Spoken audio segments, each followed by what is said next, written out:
معلومات مهمه جدا عن الحلل الاستانلس وازاي كمان نعرف نشتريها هتعرفوها في الفيديو ده. بس يا ريت قبل ما نبدا نعمل لايك وشير عشان خاطر الفيديو ينتشر وغيركم يستفاد، عشان احنا بنتعب جدا على ما بنجيب لكم المعلومات دي. اهم من اي حاجه وقبل اي حاجه تعالوا نعرف مع بعض الاواني الاستانلس دي بتتصنع ازاي. مبدئيا كده الاستانلس ده بيبقى عباره عن شرايح ملفوفه حوالين بعضها كبيره جدا زي القماش، يقوموا واخدينها حاطينها على مكن ويقطعوها شرايح صغيره، وبعدين بياخدوا الشرايح دي يحطوها في مكنه ثانيه يقطعوها حتت مدوره، وبعد كده بياخدوها ونخش على مرحله الكبس. الكبس ده بقى عباره عن مكبس هيدروليك بيضغط على القطعه المدوره دي يخليها تاخد الشكل الحله بقى، اذا كان عدل اسطواني او كان بومبي زي ما انتم شايفين. وبعد كده بقى ممكن يتضاف لها ماده طلاء زي الحله اللي بتنزل بيبقى عليها رسومات وحاجات من بره، ودي الحاجات اللي انا ما بنصحش بيها انها بتتشال مع الوقت اصلا، فيفضل انها تبقى ساده او يبقى عليها الحفر او الشغل الليزر بس. اما المرحله اللي بعد كده هي مرحله التلميع، بياخدوا الحله ويدخلوها في مرحله التلميع، ودي بقى بتتم ان هم بيدخلوا الحله دي في درجه حراره عاليه جدا، وبعد كده بتخش الحله ما بين بكرتين كبار كده عاملين زي الصنفره بيقعدوا يلفوا وهي تخش ما بينهم، وهي دي اللي بيتلمعها. وخد بقى من كده كتير، لان التلميع بيبقى عباره عن كذا مرحله عشان خاطر اهم حاجه في الاستانلس بيتميز بيها وهي اللمعان، واللمعان الداخلي والخارجي على فكره. يعني الداخلي ده بيبقى مط لكن ده هو في الاصل كده بيبقى اغمق من كده كمان، عشان كده بيخش كذا مرحله عشان يدينا اللمعان اللي انتم شايفينه ده.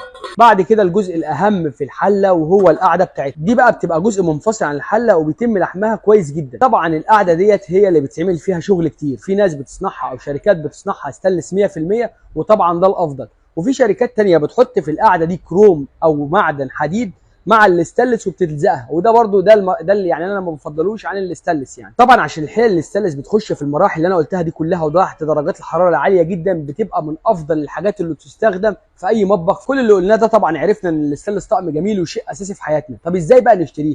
الفكره ان احنا عشان نشتري طقم الاستانلس في بعض الحاجات نبص عليها.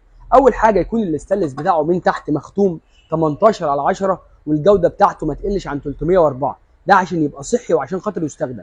تاني حاجه ان الاستانلس يا جماعه من اكتر الحاجات المقاومه للبكتيريا، يعني ما ينفعش الاستانلس تلاقي عليه بكتيريا او يعمل بكتيريا او لا، طبعا الاستانلس من الحاجات الكويسه والصحيه كمان. واي دكتور بينصح اي حد يستخدم بيقول له اول حاجه استخدمها يا البايركس يا بعد كده الاستانلس.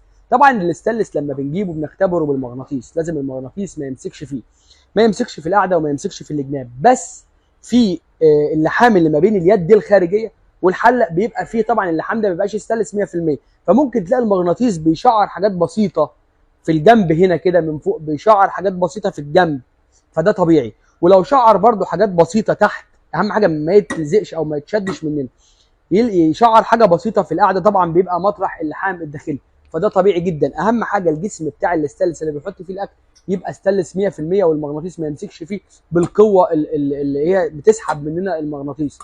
طبعا دي الحاجات اللي احنا بنعرف بيها طقم الاستانلس كويس. اما اهم حاجه تكون القاعده بتاعته محمله، كل ما تبقى محمله وتخانتها عاليه كل ما بتاخد الحراره وتوزعها صح، يعني ما توزعش الحراره بشكل مباشر، فبالتالي الاكل ما يشدش، بالتالي الرز ما يشدش. دلوقتي الاستانلس الجديد كله بينفع يتعمل في الرز. طبعا اهم من كل اللي انا قلته ده ان انتوا بتشتروا من مكان يكون ثقه، مكان بتثقوا فيه علشان خاطر يديكوا حاجه كويسه، لان في ناس كتير جدا ما تعرفش المعلومات وما تعرفش الكلام ده، فبتتغش وبتبقى فريسه سهله لاي بياع او تاجر وممكن يضحك عليهم.